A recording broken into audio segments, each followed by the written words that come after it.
What's going on, guys? Welcome to BigDawsVlogs. Today is a new episode of the Man Cave podcast. I have a highly requested guest, ThatWasEpic, coming on the show. I'm super excited about. Before this episode starts, I just want to let you guys know that I have a brand new channel, the Man Cave. It's an exclusive channel for this podcast where I'm also going to be posting daily episodes. So if you guys like this video, make sure you subscribe to that channel and enjoy this episode.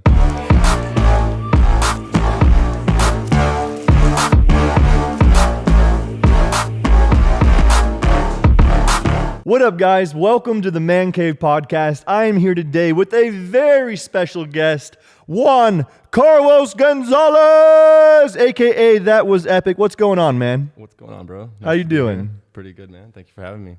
It's 9 in the morning. We don't have whiskey right now, which is rare, but we got coffee, so we're gonna make a little toast. Cheers to that.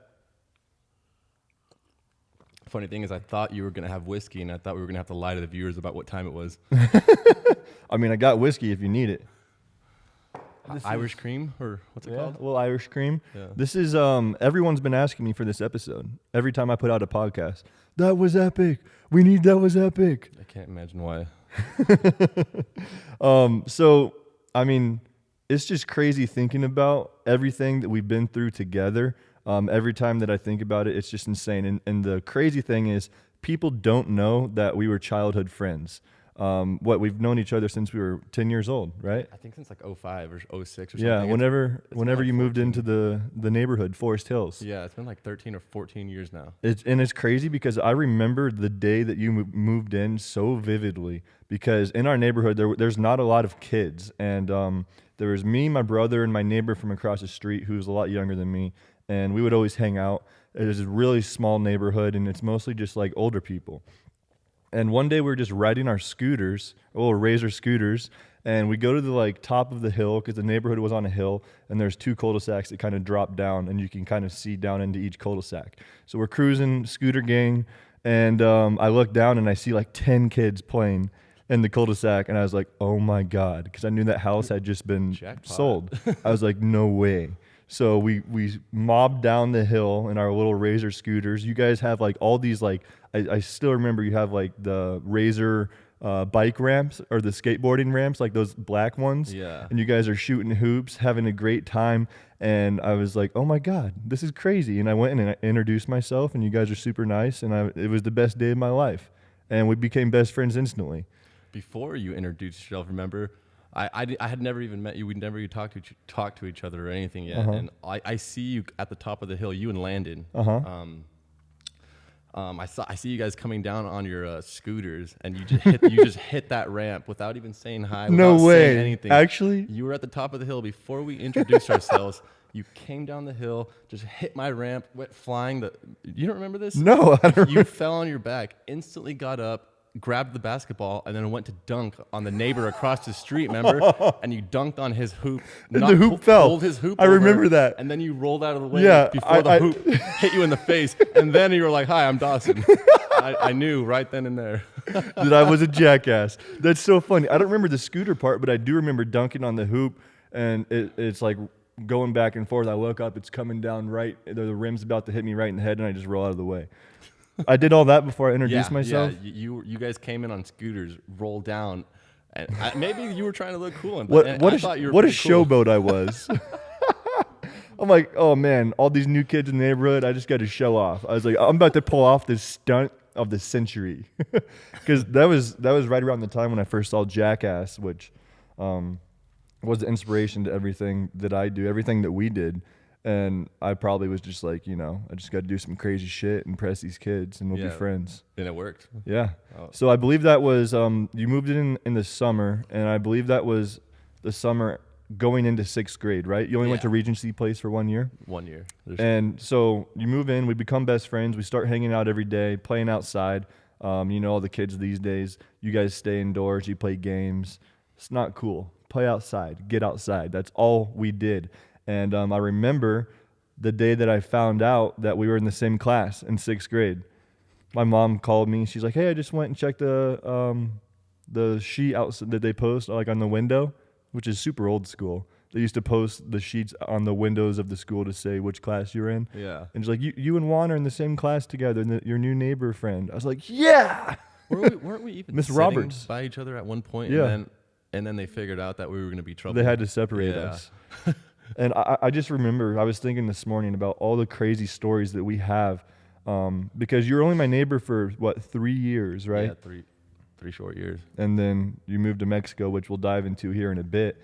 But yeah, one of the funniest, I have two memories that came to mind when I was thinking this morning before you came over about just, our history together. And one of them is, I remember we were sitting in class, we're sitting next to each other in the middle of class.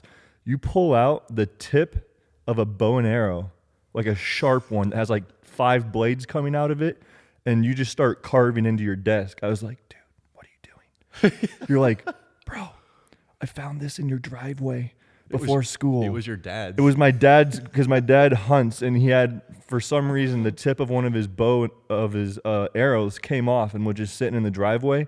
And for some reason, the bus stop was kind of outside of my driveway. You found it, and you're carving you and your girlfriend's name into your desk with a heart. You and Paige Malinowski. Wasn't it Haley? Or Haley. Whiteside Oh, or okay. something? Yeah, Juan was a little player. It's hard to imagine. I'm going to pop up the picture on the screen right now. Just look at him. Imagine this kid being a player in 6th grade. Hard to imagine, but he did it. He always had it in him. You looked like Hey Arthur, kind of. Never got past hugging, but yeah. A lot of hugs. But yeah, you start carving into your desk, and I'm like, dude, you can get in a lot of trouble for this. Put it away. You wouldn't put it away. Like the teacher walks by, you put it in your pocket. The thing is, we used to have our own desks in Mexico, and everybody would have the same desk forever, and we all used to just carve our names into our desks. I figured I was gonna claim it that was one. normal. So that's one of the memories that I thought of, and this next one is amazing. This kind of defines who we were and who we were going to become. We had no idea.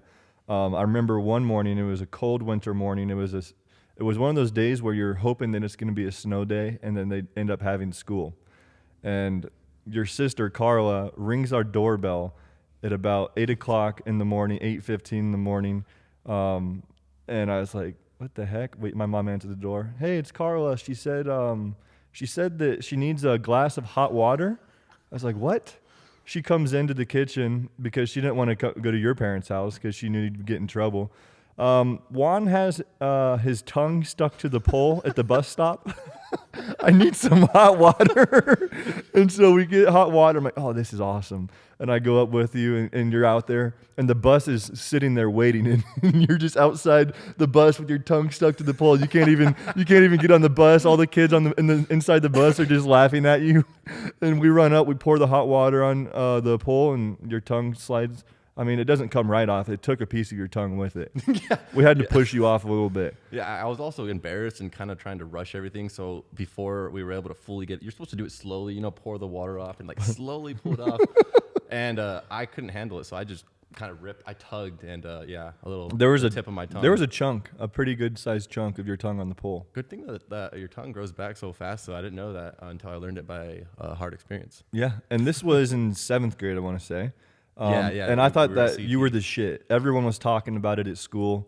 You were the hot commodity of the day. Everyone's talking about how Juan got his tongue ripped off on a pole. And I was like, after school, I'm going to do it too. So I wait till 3 o'clock. The bell rings. We all meet up outside where the cars pick you up. I was like, all right, here it goes. And I didn't think it was going to work. Stuck my tongue to the pole. Boom. Instantly stuck. I was like, holy shit, it actually worked. And everyone's laughing, and I see my mom's car coming, and there's a line until she gets to me. So I'm like, all right, I guess we just got to rip this thing off. I was like, I want to be as badass as Juan. So boom, rip it off. And dude, the size of there was a chunk about that big, about an inch about an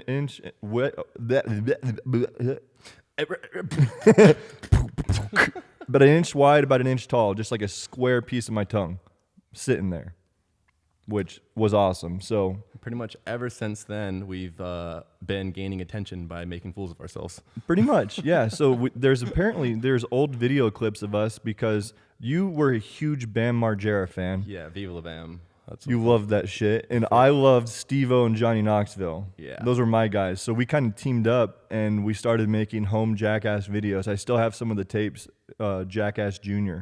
We had a whole squad. We'd make little movies doing stunts. You said your mom has a lot of that stuff too, yeah, right? she still has all of it, actually. How do we get that? So I was actually just in Mexico, and I asked her about it, and she has it all just packed away, so I didn't get it that time, but We gotta get it. I just have to ask her for it. She did show me the camera. If she still has it, the one that we used to Really? use. I did hold that in my hand. No way. Dude, I remember it it's being a like, piece of shit. I remember it being like big and thinking it was like a little Yeah. handy cam like this big. Yeah, and I had one. I actually accidentally destroyed one of my cassette tapes with like the most stuff on it. I was so pissed. I was trying to get it out because I was sending it to this company that takes that's how old we are. We used to film on cameras where you put in actual cassettes. Yeah, and yet we're all Like not actual even that film. old. That wasn't even that long ago, though. No, that was 12 years ago or whatever. Well, let's see. We were 10, 11 years old. So shit, that was actually like 15, Oh, shit. 16 years ago. Oh yeah, we are getting old. Yeah. So I was going to send it into this company where they basically put it on DVD for you. And I was trying to rip it out, and I accidentally completely broke it in half when I was trying to take it out. So I had to throw it away. It's just all lost into memory. It's now. horrible. It's all right though. Some things are better left that way. Yeah, exactly. So fast forward a little bit. Was it 8th grade, 7th grade, something like that when you moved to Mexico? I still remember because I was After 8th grade, right? It was before after- 9th, okay. Yeah, because I finished 9th over there. So it was 3 whole years that you were my Yeah. neighbor, which you lived 2 houses over from me, and I was devastated, dude. I still remember it was one of the hardest times in my life when you moved because we had become best friends, and I was friends with not just you but your whole entire family. You come from a family of you have 7 sisters, right? Or 8 sisters. No, 7 sisters. Yeah, 7 sisters. So you're one of 8, and it's all girls. Yeah, well, 2 brothers that passed away when they were babies, Okay. and 1 sister. So there was actually technically 10 total. Yeah. Okay. And I mean, I loved your entire family. All of your sisters are amazing. I had nicknames for all of them, and I was a part of your family. And it was really hard when you moved away. I had a very hard time. I actually went through like a little phase of depression because I was so upset. And we kept in touch through the years. How long did you live in Mexico? Do you remember? Because you kind of went back and forth from that point. Yeah. So maybe if you could just give me a timeline of like where you lived from there, how long, and then how did we end up meeting back up? Well, yeah, like you said, we stayed in touch throughout the years. Yeah, we stayed in touch throughout the years. But so I moved after 8th, and then I think I lived there for about 5 years, and that's when I dropped out of high school. I went to, I finished 9th, 10th. Shoot, actually, I probably lived there for 3 years and then dropped out of high school in 11th grade. I finished 11th grade. I never went to 12th. High school dropout? Yeah. Woo! After that, I moved. Where the hell? I'm trying to. It was either Colorado or North Dakota. It was Colorado. So I moved to Mexico, lived there for probably 4 years after Kansas, and then I went back to Colorado to start doing drywall construction.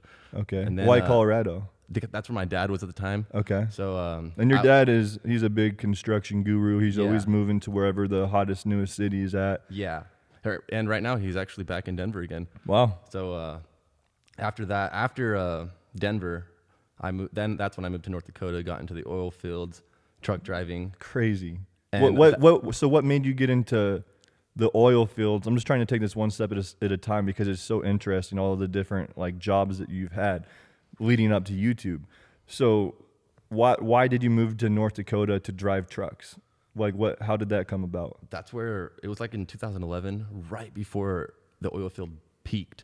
And everybody was just all my relatives. That's what I mean by everybody. I have a huge family, and we kind of we've mostly followed each other to wherever like the work was, construction. And then one of our family members got into truck driving in the oil fields in North Dakota. And you make a lot of money doing that. Yeah, a lot of money. From not knowing how to drive a semi to getting your license, you instantly started getting paid like $30 an hour, and it took me like 2 weeks to get my license. It's crazy. Of course, 2 weeks. That's it. Yeah, it took Wow. 2 weeks. Did you have to take like an online class, or what was that process like? Not including probably the studying. I studied probably for a week beforehand, and then I went to take the written test, passed that, And I had to study for all this, and then after that, did the driving test and passed it first try. And how was it driving a semi for the first time? Was it weird, or did you feel comfortable The first instantly? time it was automatic, so it was actually kind of simple. I don't know. It was actually kind of simple for me. I caught onto it pretty fast.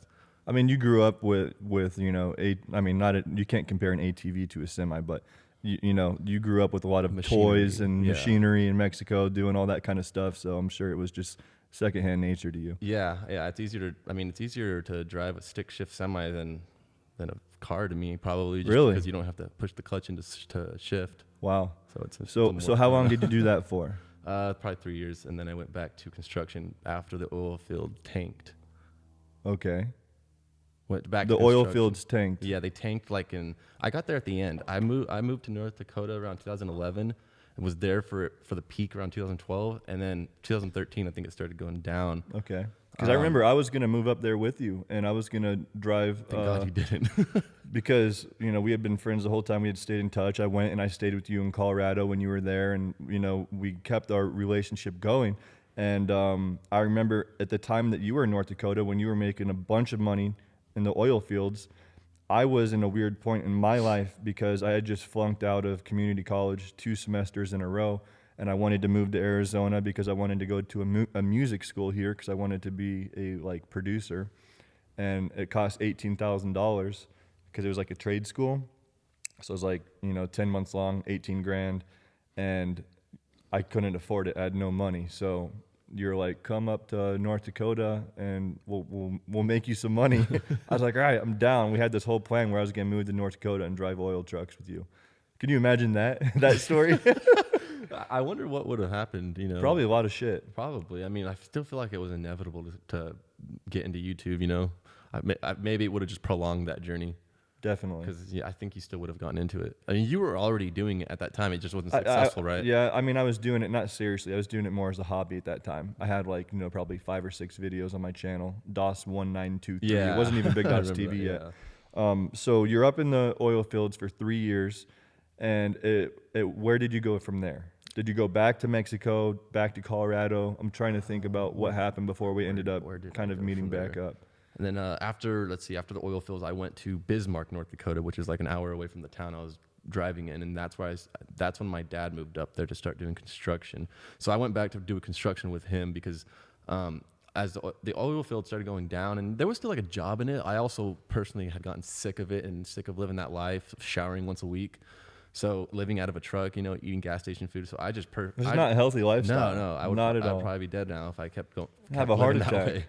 But so I wanted to just go do something more physical, and that's when I went back to drywall because the oil fields hadn't completely tanked yet. But after that, and then I started the YouTube channel in Bismarck, North Dakota.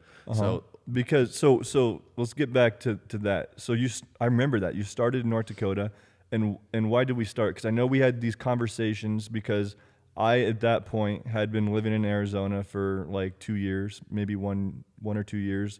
I had just started to get a little bit of buzz, and I remember us talking. I was like, dude, you got to start a YouTube channel. Yeah, because I was going to visit. I'd go visit it was probably like when I was living in Bismarck. I went like twice a year, probably like 2 years in a row, I think. And it was the second time I think that because I remember when I had the epiphany, like for some reason I'd never thought about starting a channel until you simply just told me I should probably start one. And then I remember walking into the bathroom and being like, oh, like I remember peeing. It was a really profound epiphany. And I remember being like, oh wait, I could do that. I mean, that's what we did when we were a kid. It was just something natural. And at the time, I'm like, dude, you got to start it. This is insane. Meanwhile, I have about 1,000 followers. Yeah, I think it worked because we started out just doing it for fun, because Exactly. I was still doing drywall, but also doing that for fun on the side. Mm-hmm. And then So we started doing it.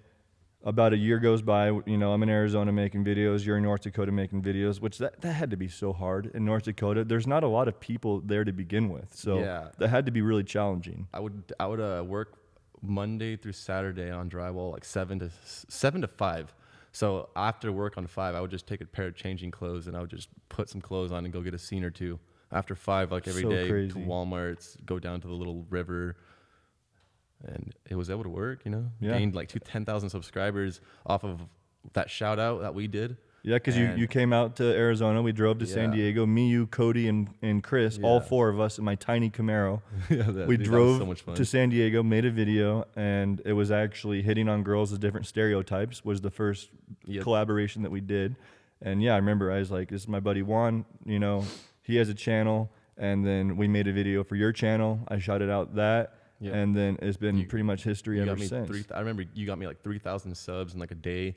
We were like, whoa. And yeah, after that, went back to North Dakota. Was able to kept grinding. Got like after 10,000 subscribers, I believe I moved over to Phoenix. Mm-hmm.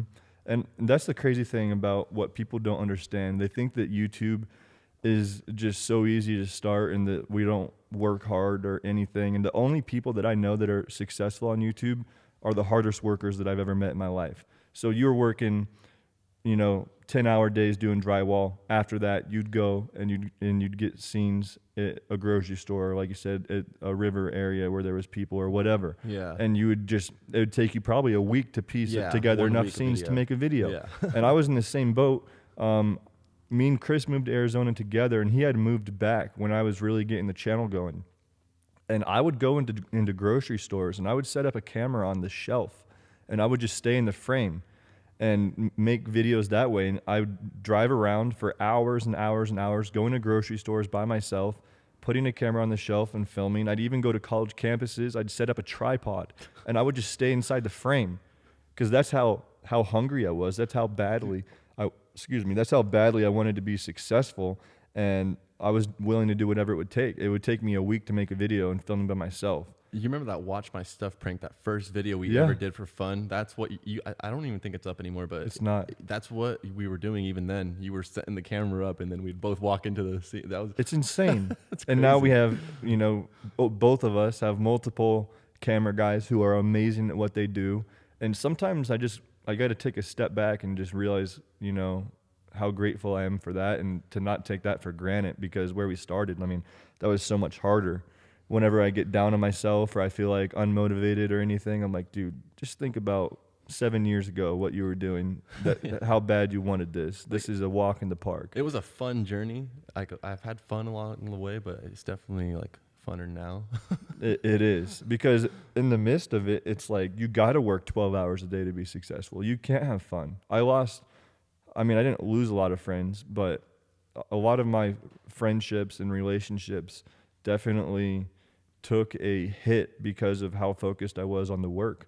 And that's something, looking back, like I realize, but also in the moment, I just wanted it so bad. That's, you know, something I was willing to sacrifice. So after you had been in North Dakota for a bit, I remember talking to you on the phone because we were planning this whole thing out, and I was like, we're going to do a YouTube house. And this is before Team 10. This is before, like, you know, all these YouTube houses really existed. And, you know, we were never as big as all of those houses were, but it's funny to think about. We were one of the first original YouTube houses. So we had me and Cody, who Cody was living on my couch at the time, and we had Chris, who was moving back to Arizona because I was able to convince him to come back. And then I got you to agree to come out. So all 4 of us moved into a house, and that's really where it all started. And that's where we all really became successful, is in that house on Candlestick Drive. Yeah. So a lot of parties, a lot of work, and a lot of memories. Yeah, but those were 2 of the best years of my life, you know, looking back on it. I'm trying to think about how many subscribers I had when we moved in. I think maybe 100,000 or 200,000. Yeah, you hit 1 million there. So I think you might have been at like 400,000. Because I even think you hit 500,000 there too. Yeah. I still remember the day when you hit 100,000. We all were celebrating in the backyard, chugging beers. That was exciting. So exciting. And it's crazy just to see how big everything has grown now. I'm super proud of you. Congratulations on all your success, especially recently, man. You've really taken off. How has that been? Does it feel any different, or is it all kind of the same? It's starting to just all feel the same because, I mean, well, it's hard to say. There was a point where it felt different, but now it's maybe it was at 1 million where it felt different again, and then from now, ever since like 1 million subscribers, I think it's felt the same. That's what I feel. Like ever since I hit 1 million, like that was the big goal. I was like, I don't think I'll feel that again until 10 million. Maybe. I mean, Even maybe. then, though, I don't think it'll be the I same. think if we put our worth on numbers, we're always gonna. More. We're never gonna catch our worth at that point, you know. I agree. So I think That's I deep. think that I realized that, and I don't care about the numbers that much anymore. I just want to have fun making every video. Yeah. As long as I love what I have, as long as I'm having fun. You're then, more working on passion projects. Yeah, exactly, and that's why I've been uploading so much less. But not. I mean, also obviously because of the virus. Too, Right. It makes it really tough. Oh yeah. I haven't been able to film anything. I had a few ideas for, drive-through pranks and pranking delivery drivers and stuff like that. But then I broke my arm, so now I can't film anything. So I'm trying to get creative, but it's tough right now. You got 1 million subscribers in 1 month. That's crazy. Oh yeah, during the After the headphone video. cutting headphones. That is cutting crazy. AirPod, yeah. I think that was one of the most liked videos of the year or something. I think you almost made it on that YouTube rewind list. I don't know if I don't know if I've almost made it on the rewind. I don't even know how to check that. But yeah, I got a lot of likes. I don't know what to say about it. I forgot. That's so funny. So right now things are kind of different, and I feel like there's a shift going on because when we started YouTube, that was the biggest thing. And recently in the past 1 or 2 years, at least my source of revenue, I think it's similar for you, is almost shift more over to Facebook because they opened up their monetization program, and that's been crazy. And now there's TikTok. Yeah. So I feel like a lot of people are spending more time on TikTok because I've realized in the last couple of months, I feel like views have been way down. I feel like there's less people on YouTube. Have you noticed anything like that? Yeah, absolutely. Maybe there's not less people. Maybe people are just, maybe it's the same thing as always. People are just not like, I think YouTube is controlling what viewers get what, Yeah. Someone that subscribed to your channel may not get the notification. That's true, because when I was at a creator summit where it's you get to talk directly with YouTube, they told me, so now you get a notification when someone drops a video that you're subscribed to. If they open it, great. If they slide the opposite direction, just ignore, check it later, they will never get another notification again. It starts an algorithm for and the user doesn't even know that. Dude, that's definitely why do you think they do that? That can't be. I don't know.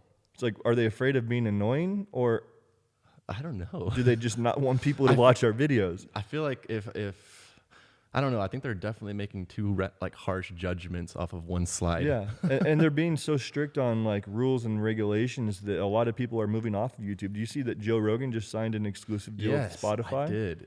Are they deleting fully, some of his videos? I don't know if they'll delete any of the old videos. I don't think so, but I think going forward it's all going to be on Spotify. But why did he make that transition? Did he just get a better deal? I heard that they offered him $100 million. Oh, so I mean that's almost a no-brainer. Yeah. I mean, yeah. Now he's gonna just be able to make content and have fun doing it. And never have to worry about $100 million. anything again. I mean, he already probably. Yeah, I mean, I don't think he needs where he needed money. I don't think he needs the money. That's for sure. Yeah. But $100 million, and that sets your family up for generations. Oh, absolutely. Yeah. So what's been the most exciting thing that you've dealt with or experienced through this whole YouTube journey, if you had to pin it down to one thing? Probably just more self-awareness. YouTube's given me the chance to focus on myself and who I am or what I think I am, or before when I was doing construction, working 12-hour days, 6 days a week, I didn't really have much time to think about anything, Yeah. So I guess that self-awareness is the number one thing I'm happy about. I can agree with that because a lot of times, it's weird seeing yourself on camera and you notice things that you wouldn't have noticed before. So when I'm editing my vlogs or I'm editing a prank and I act a certain way, I'm like, wow, that's what I look like when I act that way. And I don't like that. It kind of, you expose yourself a little bit. Yeah. And you're like, I don't want to act like that. Usually it's when I'm drunk.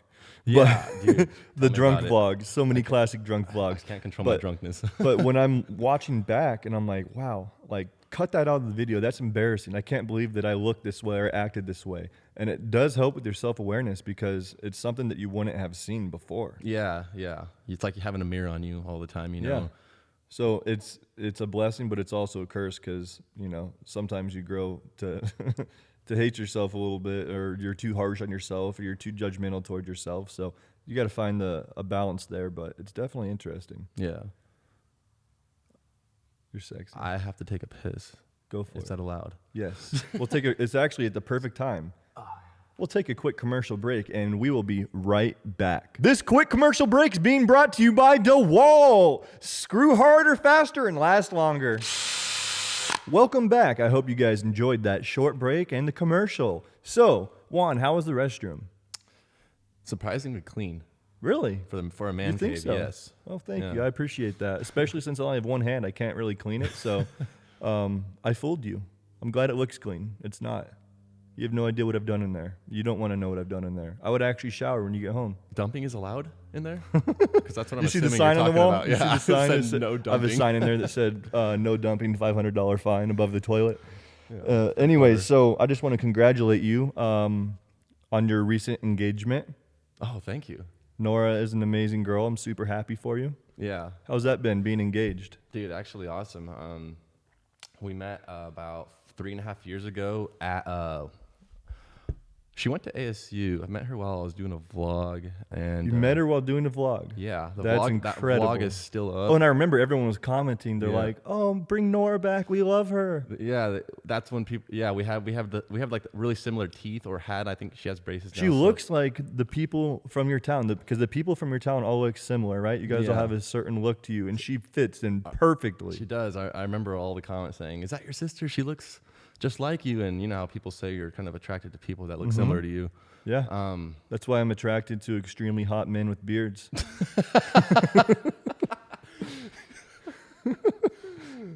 I make That's a what it funny. But yeah, we got along right away. We didn't start dating right away, but we became friends, really close friends, and we started hanging out. And you made a lot. few videos, I remember. Yeah. Before we ever kissed, did anything, we got to know each other. Well, But you've kissed her? now I have. We got Before getting married, you've kissed her. the first time a month ago. Shame though. on you. It was a month ago though. Anyways. But yeah, we are engaged now, and things are going pretty good. We're I don't know when we're getting married. Probably like in a year or a year and a half. Basically, when her contract with Google ends, which isn't about them. She's a contract with Google. Yeah. That's cool. Her job allows them Sounds to legit. work for 2 years. Wait, and- so she works for Google? yeah. Wow. I didn't know that. Good for her. That's awesome. Or you know the self-driving vehicles, Waymo? That's what the company's called. Okay. So Google owns that. Have you seen those white vans? Yeah, with the big thing Those on top. things. She okay. works for that company. Wow, that's which- awesome. And yeah, it's owned by So Google. she has to stay in Phoenix for 2 years? Yeah. Well, it's based in Chandler, but she just doesn't want to get married before then, because after marriage we want to travel and just kind of have fun and explore, and she also wants a work experience. That's cool. Good for her. So she finishes that contract in about a year and a half, and then I think we're gonna get married, and she's just gonna relax for a Where's the little wedding going to be? bit. Here? Oh yeah. Here. Okay, sweet. Am I invited? No. I'm just kidding, guys. Juan actually already asked me to be a groomsman. That's right. Gonna take some fire wedding photos. So, you also just recently bought a house. A lot of big steps in life. Congratulations on that as well. How's that? How does that feel, having your own space? I love it, man. Roommates were cool, but after a while, yeah, you just want your own. It takes a toll on you. Yeah, and well, we were like, I came from an unorganized roommate experience, so yeah, it was much easier to just move into a house and just me and Nora, and whatever. If something's dirty, it's because I made it dirty, so you know you're okay with it. Exactly. Dude, I remember at the house when we all lived together, because I had Chief and I had Bear, and Chief shed so much, and I still remember there was so much hair built up on the stairs, like so thick, and I just didn't give a fuck. I remember in the corner of the stairs. Yeah. Disgusting. Where like the no vacuum one even couldn't reach. I can't believe no one was like, "Yo, you need to clean this." Like I don't think we cared. Yeah, I don't I think think we we were really- just a bunch of dirty men living in a house when we didn't give a fuck. Yeah, we really just didn't care. And my that dogs much at destroyed all. that house. They would like claw through the walls and stuff. Like, it was horrible. Yeah. It was a good experience, though. No, it definitely That was the was. bachelor life, you know. Exactly. It's like what? Yeah. It was whatever. But yeah, so you got your own house. You're engaged. You're becoming a true man. You're taking the big steps in life, and that's super exciting. So now that you're going to be getting married, and eventually I imagine you'll have kids and all of that. What are your plans for your career? Do you plan on doing YouTube forever, or like what's your time limit on that? And after YouTube, what do you want to do? Like, do you have any idea, or do you just want to kind of do this for as long as you can and then figure it out afterwards? I think I'm doing what I'm gonna do. I don't even know. The thing is, I just want to keep being. Keep being. I mean, like I don't even see myself as a YouTuber in a sense. Like I'm not. I don't even know. Like you see yourself as a creator. I make videos. I'll keep making videos. Thing is, this is all just an experience, right? I don't know. I'm just having fun. Yeah. So you don't have any plans. You're just kind of riding the wave. Yeah. Yeah. I am the wave. I am the wave, dude. You need to put that on a shirt. That would be great. I just want to keep living, enjoying myself, staying self-aware, and trying to find that inner peace. You know, I mean, I still love making videos. Like, I'm not saying I will always be a prankster. I'm pretty sure I'll make videos as long as I continue to love it.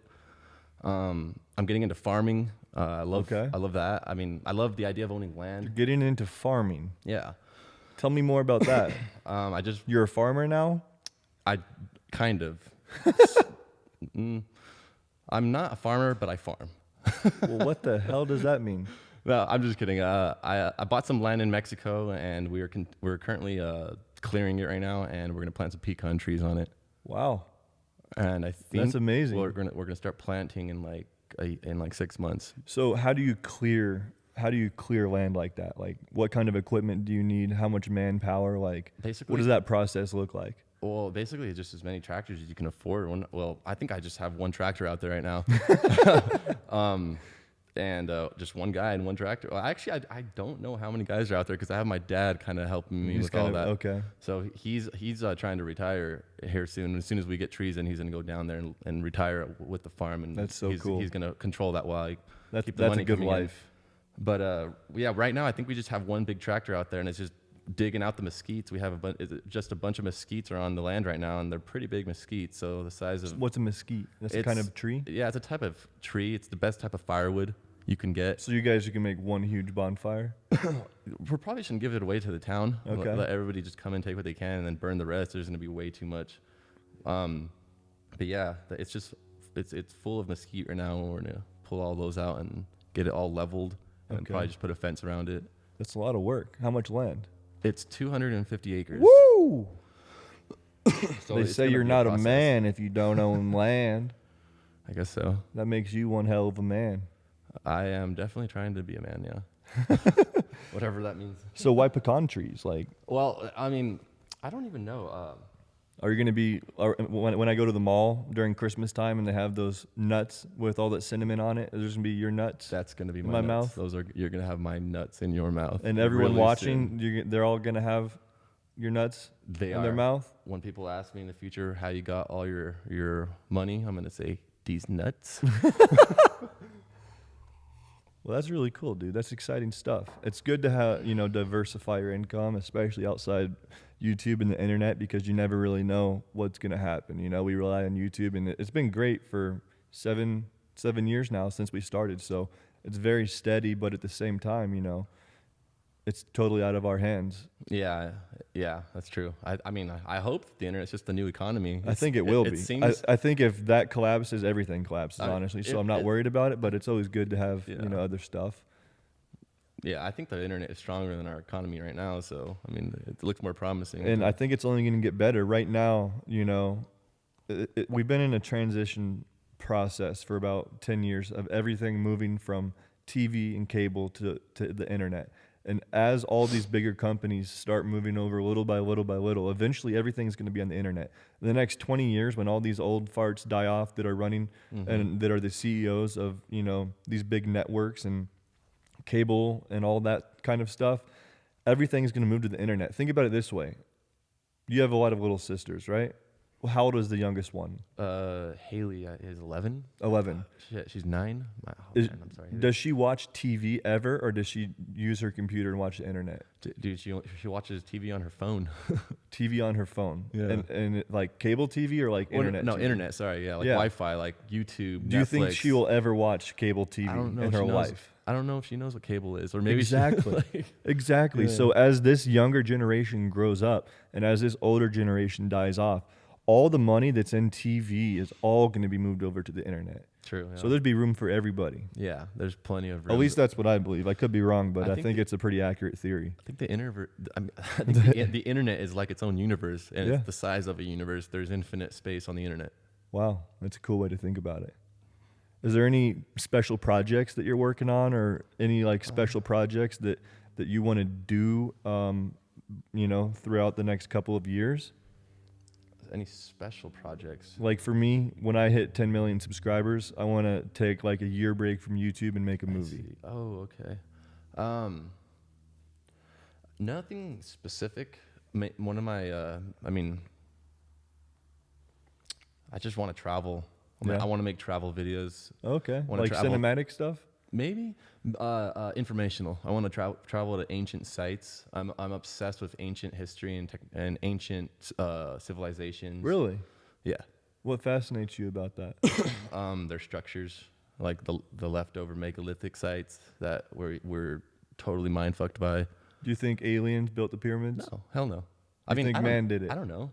I think there's so many possibilities. All I know is that we don't know what the answer is. Exactly. I'm 100% sure that we don't know what the answer is, so we're left to be able to speculate. I just think that that there's a lot we don't know about the world. Yeah, I hate it when people are like, "This is this way, and this is why," and they act like they know everything when really, I think anyone that pretends like they know the answers is full of shit because, or just really gullible because we don't know, and to act like you know is kind of ignorant.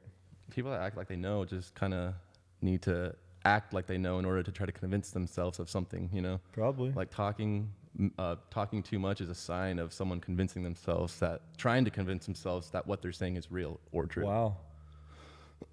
That's the quote of the day. Holy shit, that's genius. I'm gonna write that one down. Can you say that one more time?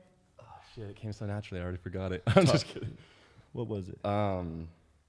Someone who talks so much is just trying to convince themselves of the bullshit they're saying. Exactly. Something like that. Someone that over-explains, someone that's like constantly trying to get their point across is doing that because they're still trying to believe their own point.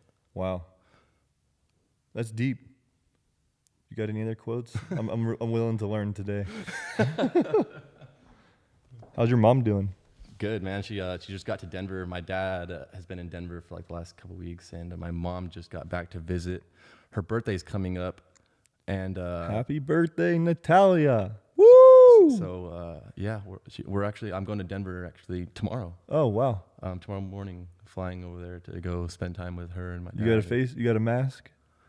I do have a mask. Yeah. Good. I was gonna say I got one for you if you need it. No. Could you ask your mom, because your mom's really big into natural healing remedies, right? Yes. Yeah.